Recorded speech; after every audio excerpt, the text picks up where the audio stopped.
यहाँ लखनऊ किस पर्पज़ से आप आए हैं? देखिए, आज मैं लखनऊ आया हूँ और ये सामाजिक पर्यटन स्थल डॉक्टर भीमराव अम्बेडकर जी।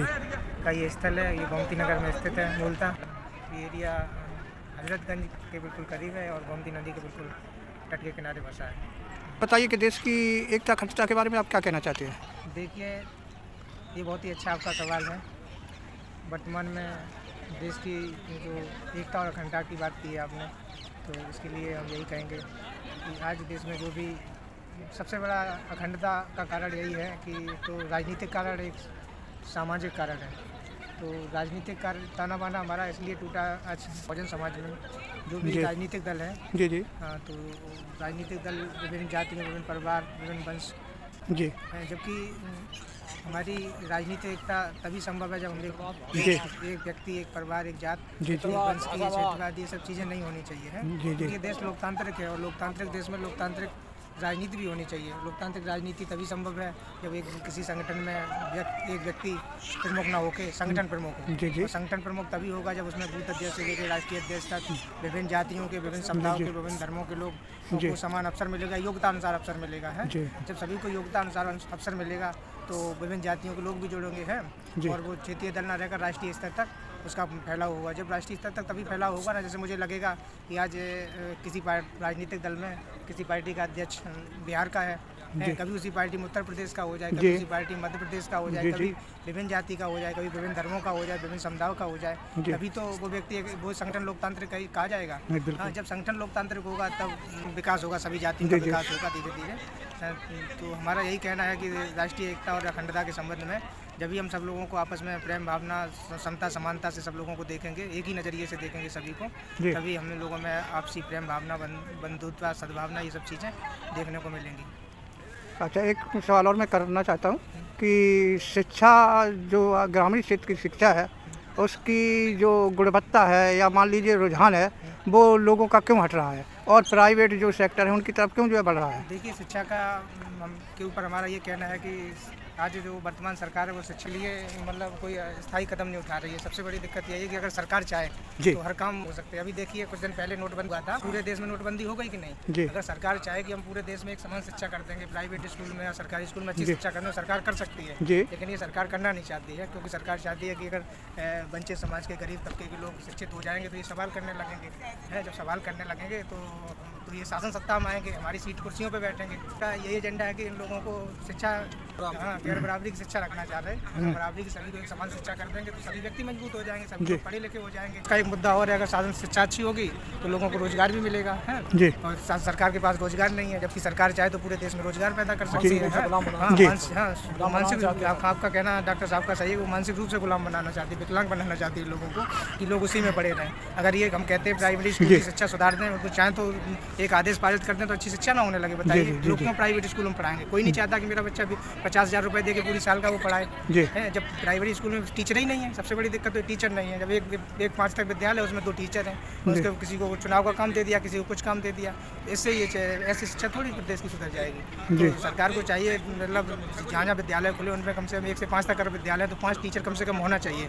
उसके बाद अदर काम जो विद्यालयों के हैं उनके लिए एक अलग से कर्मचारी नियुक्त करना चाहिए, जो पूरा लेखा जोखा, उसका रिकॉर्ड को, जो कुछ भी हो होना चाहिए। अब उन्हें विभिन्न सर्वे में लगा दिया जाता है, कहीं किसी काम में लगा दी, तो एक टीचर कहाँ से कर पाएगा, ये बताइए। ये सबसे बड़ी जिम्मेदारी सरकार की। सरकार चाहती नहीं है। सरकार चाहे तो सब कुछ हो सकता है। आपने देखा तो कोरोना काल आया था, पूरे देश में बंद हो गया था, जी, जी, जी। एक आदेश में बंद हो गया। जी। सरकार जो चाहे वो कर सकती है, सरकार के पास पावर है, लेकिन सरकार करना नहीं चाह रही है। जी।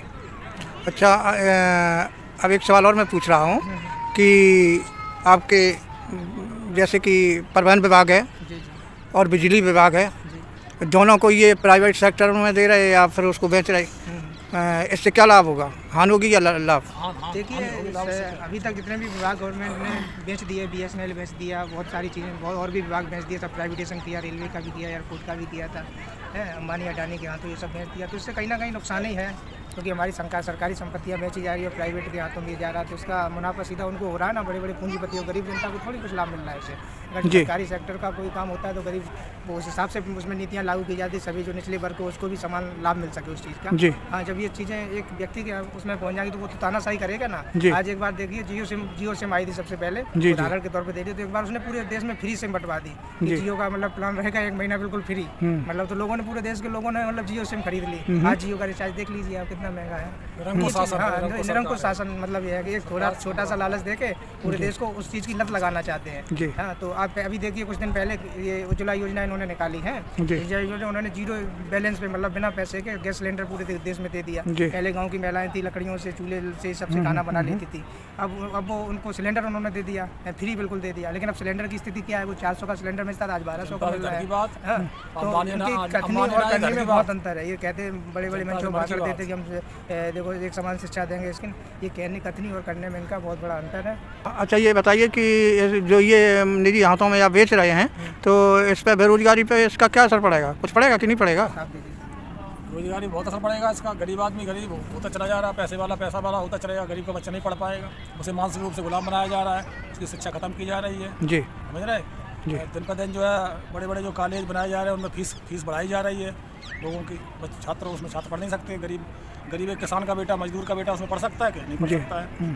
तो ये मतलब ये गैर बराबरी, ये शिक्षा का जो व्यवसायीकरण किया जा रहा है, ये व्यापारीकरण किया जा रहा है, ये बंद होना चाहिए। अच्छा, जनता को संदेश देना चाहते हैं आप? उन्होंने जनता को संदेश बिल्कुल देना चाहिए। मतलब चुनाव आने पर ऐसी सरकार को जवाब देना चाहिए, ऐसी सरकार को जो है सत्ता से बेदखल करना चाहिए, सत्ता से हटा देना चाहिए। क्या राजनीति का जो जिस तरह माहौल है कि कहीं जो है अराजकता है, कहीं जो है आपके भगदड़ है, तो इस बारे में आप क्या कहना चाहते हैं? हिंसा कहीं हो रही है ना, बहुत सारे कांड हो रहे हैं, तो इसके बारे में आप क्या कहना चाहते हैं? देखिए, इसके लिए कहीं ना कहीं सरकारी जिम्मेदार हैं, क्योंकि सरकार के पास पूरा पावर होता है, उनके पास सारे संसाधन हैं। वो चाहें तो सारी देश की जो है आम जनता को कंट्रोल कर सकते हैं, उनके पास सब कुछ पावर है पूरा। लेकिन वो करना नहीं चाह रहे। कहीं ना कहीं देखिए, अभी क्या नारा आया था, बटोगे तो कटोगे, लेकिन ये बांटा किसने? बड़ बनाए किसी को, क्षत्रिय बैस शूद्र बना दिया, तो बांटा किसने इसमें? उन्हीं लोगों ने तो बांटा। हाँ, अब ये कह रहे हैं कि देखो बटोगे तो कटोगे है, तो बांटने वाली नीति आपने लागू की ना पूरे देश में। और आज ये नारा लगा रहे बटोगे कटोगे, सब लोग एक हो जाओ, तो कैसे लोग एक हो जाएंगे? हैं, तो ये भ्रष्टाचार का मुख्य कारण यही कि सरकार चाहे तो भ्रष्टाचार खत्म कर दे। इतना अन्य देशों में भी तो है, अमेरिका में देखिए, जापान में देख लीजिए, वहाँ का शासन देख लीजिए। जब यहाँ एक ही व्यक्ति आजीवन रहेगा, प्रमुख रहेगा, तो वो तानाशाही तो करेगा। तो हम यही कहना चाहते हैं कि हमेशा अगर देश लोकतांत्रिक है तो उसमें संगठन भी लोकतांत्रिक होना चाहिए, और योग्यता अनुसार सभी लोगों को समानता के अनुसार वो समान अवसर मिलना चाहिए। जब समान अवसर मिलेगा तो लोगों को। और जो विपक्ष है वो सही ढंग से मुद्दा नहीं उठाता है, क्या ढलमुल नहीं था इसकी? वो ये थैली चट्टे बट्टे, वो यही कह लीजिए कि देखो चोर चोर मौसेरे भाई है, क्योंकि वो सत्ता में आएंगे तो वही था काम, मुझे ये कर रहे हैं वही काम वो करेंगे।